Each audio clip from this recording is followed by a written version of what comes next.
হযরত রাবেয়া বসরি আরবের একজন মহিলা ছিলেন। বসরা নগরীতে তিনি জন্মগ্রহণ করেন। তার পিতার নাম ইসমাইল এবং মাতার নাম মাইফুল। তার পিতা এতই গরিব ছিলেন যে যেই দিন তিনি জন্মগ্রহণ করেন সেই দিন বাতি জ্বালানোর মতো তেলটুকুও ছিল না। কিন্তু আল্লাহ তাআলার কি মহিমা, এই কন্যাই বিশ্ববিখ্যাত ওলিয়ে কামেল রমণী উপাধি লাভ করেছিলেন। রাবেয়া বসরির বাল্যকালে পিতামাতা তাকে ইয়াতিম করে চিরবিদায় হয়ে যান, আর তখন থেকেই তিনি বড় তিন বোনের সাথে থাকতে শুরু করলেন। রাবেয়া বসরির মা যখন বিপদে পড়ে তার স্বামীকে বলেন, প্রতিবেশীর কাছ থেকে বাতি জ্বালানোর মতো কিছু তেল নিয়ে আসুন। তিনি প্রতিবেশীর বাড়িতে গিয়ে ডাকাডাকি করেন। তার ডাকে তারা দরজা না খোলায় তিনি বাড়িতে ফিরে আসেন। এই চিন্তায় তিনি ঘুমিয়ে পড়লেন। তখন স্বপ্ন দেখলেন হযরত মুহাম্মদ সাল্লাল্লাহু আলাইহি ওয়াসাল্লাম তাকে বলছেন, তুমি চিন্তা করো না, তোমার এই কন্যাই আল্লাহ তাআলার এমন সম্মানিত বান্দি হবে যে হাসরের ময়দানে আমার ৭০,০০০ গুনাহগার উম্মত তার সুপারিশে জান্নাত পেয়ে যাবে। রাবেয়া বসরির পিতামাতা মারা যাওয়ার পরে বজরায় দুর্ভিক্ষ দেখা দেয়। তখন তার তিন বোনেরাও তার নিকট থেকে চলে যায়। এই সময়ে রাবেয়া বসরিকে একা পেয়ে কিছু দুষ্ট লোক এসে রাবেয়া বসরিকে নিয়ে চলে যায় এবং এক ইহুদির কাছে তাকে বিক্রি করে দেয়। সেই থেকে তিনি দাসী হিসাবে জীবন কাটাতে থাকে। তিনি সারাদিন কাজ করতেন, তবুও ইহুদি নানা প্রকার অত্যাচার এবং নিষ্ঠুরভাবে তাকে মারধর করত। সব কিছু তিনি মুখ বুজে মেনে নিতেন। একদিনের ঘটনা, রাবেয়া বসরি ইহুদির কাজে কোথাও যাচ্ছিলেন। এমন সময় অচেনা এক পুরুষের সাথে দেখা হয়ে গেল। তখন তারা তারই পাশে সরে যেতেই হোঁচট খেয়ে পড়ে যান। তখন তার এক হাত ভেঙে যায়। তখন তিনি সেজদায় পড়ে কাঁদতে শুরু করলেন আর বলতে লাগলেন, হে আল্লাহ, আমি ইয়াতীম ও দরিদ্র, আপনার অসহায় এক বান্দি। এখন আমার একটি হাত ভেঙে গেল, তবু আমার কোনো দুঃখ নেই। আমি আপনার প্রতি সন্তুষ্ট। আপনি শুধু আমাকে এতটুকু বলে দিন, আপনি আমার উপর সন্তুষ্ট আছেন কিনা। তখন গায়েব হতে আওয়াজ আসলো, হে রাবেয়া, তুমি আর কান্না করো না, তুমি কোনো চিন্তা করো না। হাসরের ময়দানে তোমার মর্যাদা এত উঁচু হবে যে আসমানের সকল ফেরেশতা ও তোমার প্রশংসা করতে থাকবে। এখন তুমি ইহুদির ঘরে চলে যাও। এই কথা শুনে তিনি ইহুদির ঘরে চলে আসলেন। রাবেয়া বসরি প্রতিদিন রোজা রাখতেন, সেই সাথে কঠোর পরিশ্রম করে সারাদিন ইহুদিদের কাজ করতেন। রাতে যখন সবাই ঘুমিয়ে যেত তখন রাবেয়া বসরি আল্লাহর ইবাদতে লিপ্ত হয়ে যেতেন এবং সারা রাত নামাজ আদায় করতেন। তিনি যখন মোনাজাত করতেন তখন কান্না করে বলতেন, হে আল্লাহ, আমার শুধু মনে চায় আমি সারাদিন তোমার ইবাদত করি, কিন্তু তা করতে পারি না মনিবের কাজের জন্য। তাই তুমি রাগ করো না আর আমাকে ক্ষমা করে দিও। এইভাবে রাবেয়া বসরি ১২ বছর ইবাদত করার পরে একদিন রাবেয়া বসরির মনিব ঘুম থেকে জেগে শুনতে পেল গুনগুন শব্দ। তাই ইহুদি রাবেয়ার ঘরে আসলো এবং অনেকটাই অবাক হলো যে এই অন্ধকার ঘর নূরে আলোকিত ছিল। এই সময় রাবেয়া বসরির মাথার উপর একটি নূরের ফানুস ঝুলানো ছিল। এই আলোতেই সারা ঘর আলোকিত ছিল। রাবেয়া বসরি সেজদায় পড়ে করুণ কণ্ঠে আল্লাহর কাছে বলছিলেন, হে আল্লাহ, আমি তোমার আশেক, সব সময় আমার মনে চায় তোমার ইবাদত করতে থাকি, এটাই আমার অন্তরের শান্তি। আমি যদি স্বাধীন থাকতাম তাহলে এক মুহূর্ত তোমার ইবাদত না করে থাকতাম না। তুমি আমাকে একবারের জন্য হলেও দেখা দাও। তোমার বিরহ যন্ত্রণা আর সইতে পারছি না। আমার অন্তরে সব সময় তোমার বিরহের তুফান বয়ে যাচ্ছে। রাবেয়া বসরির মনিব তার মোনাজাত শুনে পাগল হয়ে গেল আর বলল, এমন আবিদা বুজুর্গ মহিলার কাছ থেকে খেদমত নেওয়া উচিত নয়, বরং তারই খেদমত করা আমার উচিত। তাই পরের দিন সকালে রাবেয়া বসরির মনিব তাকে ডেকে নিয়ে বলল, আম্মা জান, আমি আপনাকে না চিনে আপনার সাথে যেই খারাপ আচরণ, খারাপ ব্যবহার করেছি তার জন্য আপনি আমাকে ক্ষমা করে দিন। আজ থেকে আপনাকে আমি স্বাধীন করে দিলাম। আপনার যদি মন চায় তাহলে আমার ঘরে আপনি থাকতে পারেন। আমরা সবাই মিলে সব সময় আপনার খিদমত করতে থাকব। আর আপনি যদি থাকতে রাজি না হন তাহলে আপনার যেখানে যেতে মন চায় সেখানেই চলে যেতে পারবেন, আমি কোনো বাধা দিব না। এই অনুমতি পেয়ে সেখান থেকে রাবেয়া বসরি চলে গেলেন এবং আল্লাহ তাআলার ইবাদতে মশগুল হয়ে গেলেন। তিনি দিন রাত হাজার রাকাত নামাজ আদায় করতেন। আরবের শ্রেষ্ঠ ওলি, বিখ্যাত সুফি হাসান বসরি রহমাতুল্লাহ আলাইহি মজলিসে গিয়ে তার ওয়াজ মনোযোগ দিয়ে শুনতেন। হাসান বসরি রহমাতুল্লাহ আলাইহি তাকে স্নেহের চোখে দেখতেন। নির্জনে বসে আল্লাহর ইবাদতের জন্য একটি স্থান বাছাই করে সেখানেই দীর্ঘ 40 বছর আল্লাহর ইবাদতে মশগুল ছিলেন। তিনি 40 বছর পর্যন্ত ঘুমাননি, একমাত্র আল্লাহ তাআলার ইবাদত করতেন। তিনি সারাদিন রোজা রাখতেন এবং নামাজ পড়তেন। ঘুমে যখন তার চোখ বন্ধ হয়ে যেত তখন তিনি বলতেন, হে চোখ, যতদিন তুমি দুনিয়াতে থাকো ততদিন তুমি ঘুমের আশা করো না। যখন তুমি দুনিয়া থেকে চিরবিদায় হয়ে কবরে শুয়ে থাকবে তখন কিয়ামত পর্যন্ত নিশ্চিন্তে ঘুমিও। আর যখন তিনি সূর্য উদয় হতে দেখতেন তখন বলতেন, হে মন, এই মনে হয় তোমার জীবনের শেষ সূর্য। যখন আজান পড়ত তখন ভাবতেন কিয়ামতের দিনের ইসরাফিলের সিংহার কথা।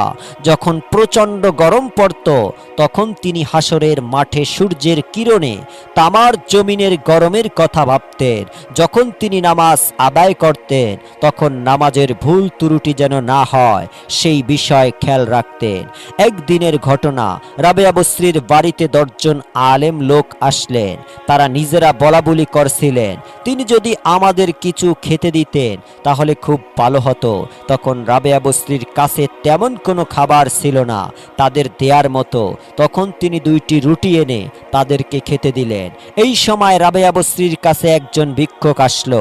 এসে বলল, আমি ক্ষুধার্ত, আমাকে যদি কিছু খাবার দেন তাহলে আমি খেতাম। তখন রাবেয়া বসরি তাদের সামনে থেকে খাবার এনে ভিক্ষুককে দিয়ে বিদায় দিলেন। কিছুক্ষণ পর প্রতিবেশী এক মালকিন তার দাসীকে দিয়ে তার জন্য কিছু খাবার পাঠালো।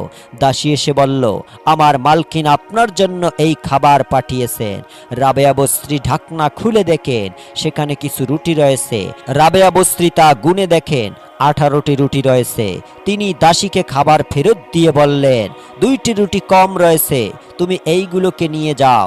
2টি রুটি কম থাকার কারণ হলো দাসী তার নিজের জন্য সেখান থেকে 2টি রুটি রেখে দিয়েছিলেন।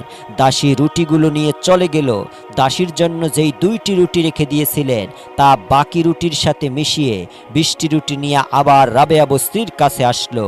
এবার রাবেয়া বসরি রুটিগুলো গুনে নিলেন। এখন দেখলেন 20টি রুটি রয়েছে। এবার তিনি বললেন, এই রুটিগুলো আমার জন্য পাঠানো হয়েছে। দাসী সেখান থেকে চলে গেল। রাবেয়া বসরি রুটিগুলো তাদের খেতে দিলেন।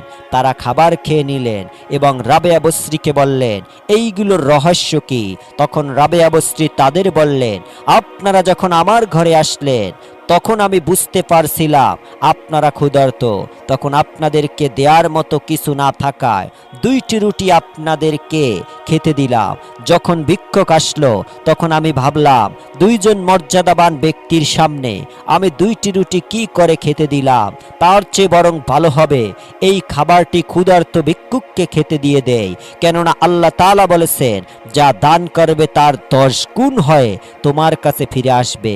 আর যখন দাসী আমার কাছে রুটি নিয়ে এলো আমি তা গুনে দেখলাম সেখানে 18টি রুটি রয়েছে। তখন আমি বুঝতে পারলাম সেইগুলো আমার জন্য নহে।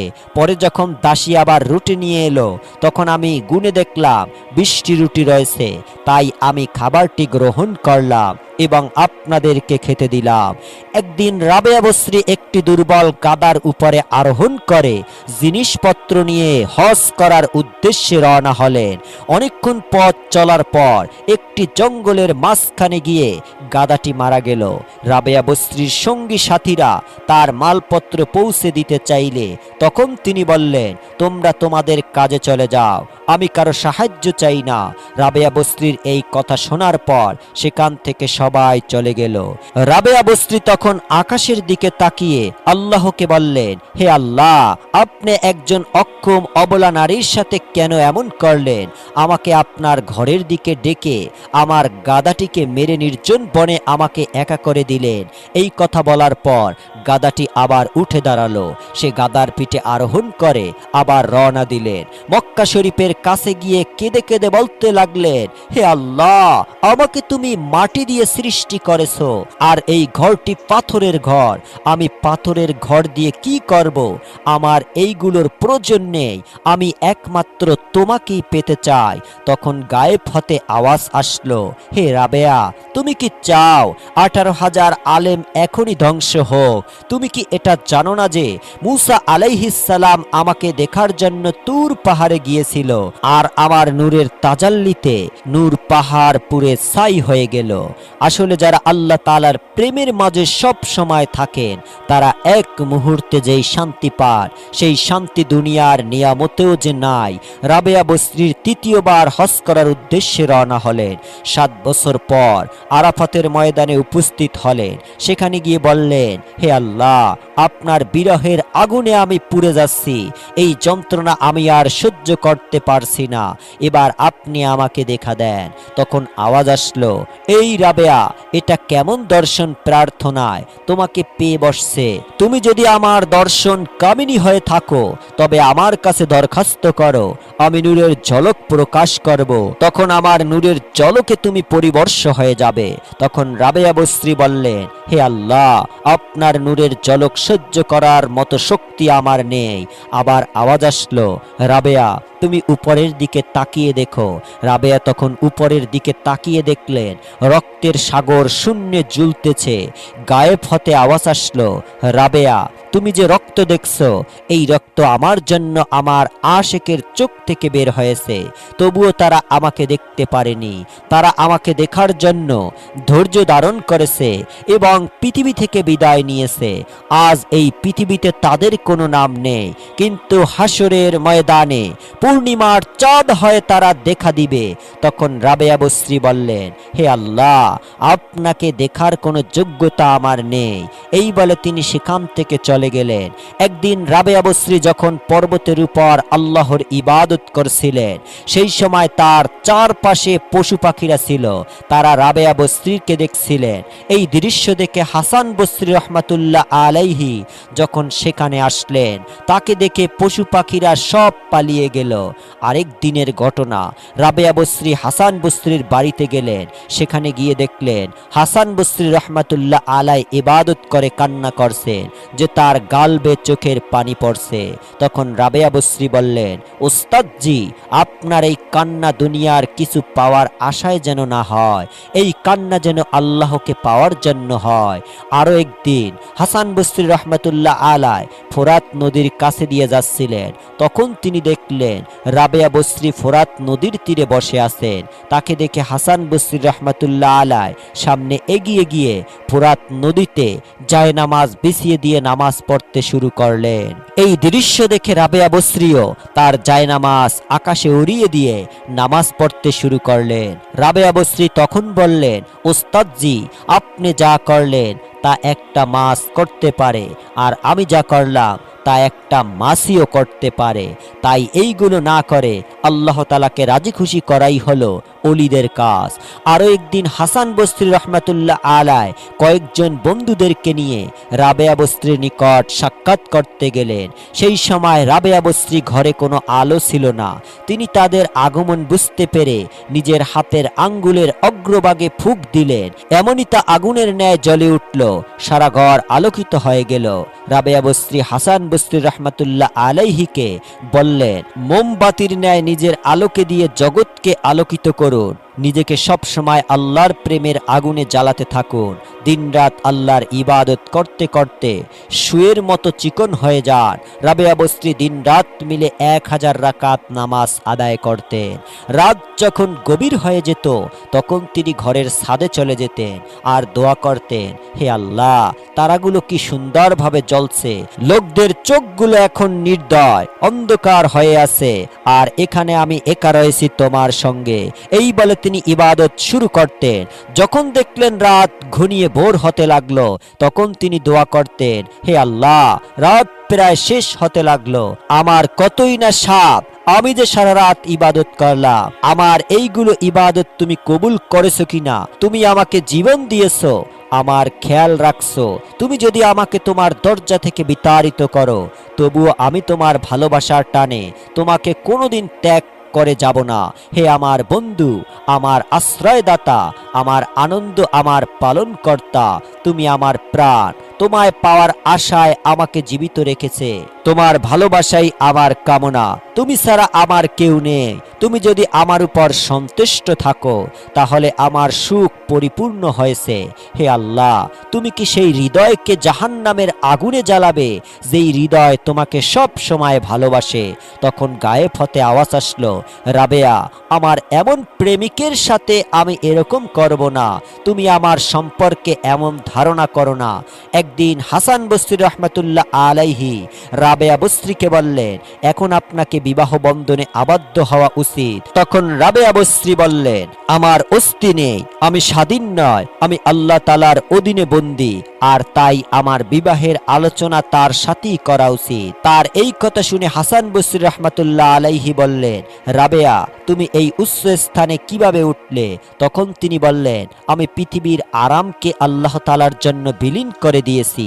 তখন হাসান বসরি রহমতুল্লাহ আলাইহি বললেন, তুমি আল্লাহ তাআলাকে কেমন করে চিনলে?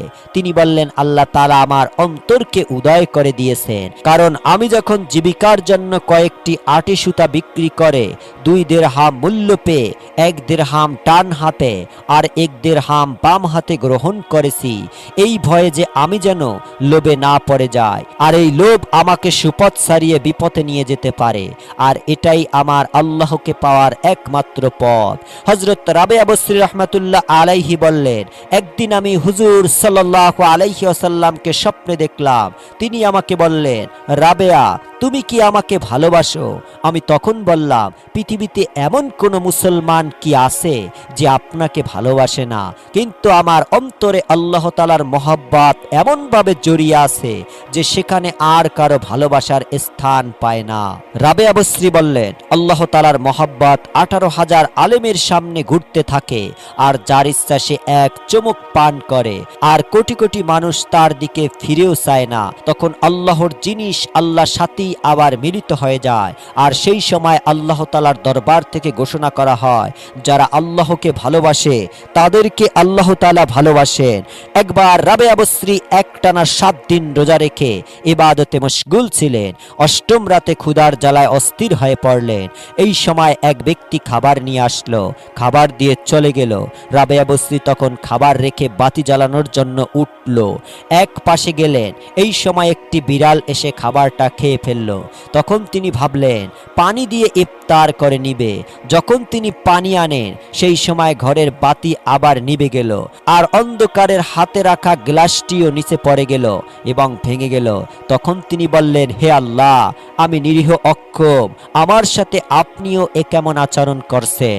তখন গায়েব থেকে আওয়াজ আসলো, এ রাবেয়া, তুমি যদি চাও সারা দুনিয়ার নিয়ামত তাহলে আজ তোমাকে আমি তা দান করব, কিন্তু আমার চিন্তা তোমার অন্তর হতে সারা জীবনের মতো কেড়ে নিবে।